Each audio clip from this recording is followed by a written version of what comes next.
A Q-tip is a great way to hand pollinate your flowers. In this case, these red-fleshed apple flowers. Hi guys, welcome to another episode. So in this one I'm going to show you how to revitalize your jalapenos that you are overwintering year after year. How to keep them fresh and producing and all that stuff. So let's get to it. Alright, so here are my jalapenos, which are going into their 5th year now. Back outside. This is the one that I left on foliage on. You can see that the old foliage is looking pretty bad, but it already sent up a new branch right here, which this was the area that got the most light, so that's why you see just a branch right there for the most part. It's a little bit new growth in other parts as well, but it's doing good. Could probably use a little bit of a cutback. But here's the one that I cut back severely and didn't leave any foliage on, and you can see that all the new growth is all new. So it's sent out new branches all over the place. And that gives me a bunch of choices as far as taking other things away. And that's what I'm going to be doing.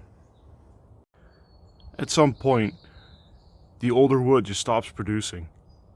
And that's a good time to take it away. So for instance, you see this branch here, it hasn't sent up anything yet. It's still alive, it's still, green, it's still supple. However, it's not doing anything, although this little tip looks like it died, which means it would have to go down to here. But anyway, it's still alive. But I have a bit of a branch that's starting to form down here. So what you could do in order to revitalize your jalapeno is to take this off and just encourage this to grow. Replace the older wood with newer wood. That newer growth is going to be much more vibrant and producing a lot more jalapenos. You could even at some point go as extreme as taking that whole top down and just replacing it with some of the lower growth and just re-establishing your upper scaffold. That's not something I'm going to be doing this time, but it is a possibility if your whole top stops producing. Here's another great example of that. I've got 2 branches right there and 2 older wood stubs back here that aren't producing yet.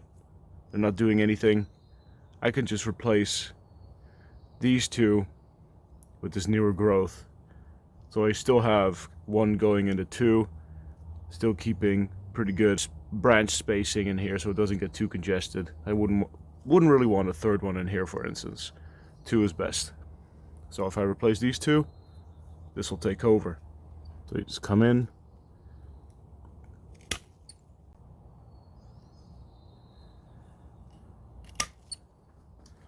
just like so. Now I essentially have a new branch. This will grow up this year, and maybe next year I will replace it, possibly, just depending on what it does.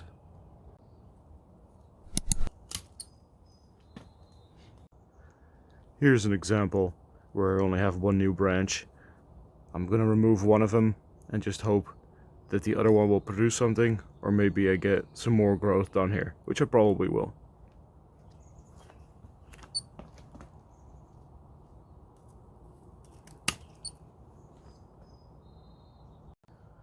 This is also a good opportunity to shorten branches further. Like for instance here, I have new growth up here. I don't really need this whole branch. It sticks out too far, so I get rid of it. Just like that. So that is pretty much all it takes to revitalize your older jalapenos that you overwinter every year, which I highly recommend you do. You have an established root system, you get flowers a lot faster, you'll get a lot more production, but there are some of these things that you have to do every once in a while to just keep the wood green and producing, because it does sometimes stop producing and stop putting in new growth, even though it doesn't even die. It just usually just sits there and does nothing. So every once in a while, this is what you gotta do. But it's really easy and it helps so much. I'll put up in the cards some links to some videos that I've done on how I prune them, how I overwinter them, and all of that type of thing, if you're interested. So, thank you guys for watching. I appreciate you being here, and I'll see you in the next one. Tot de volgende keer.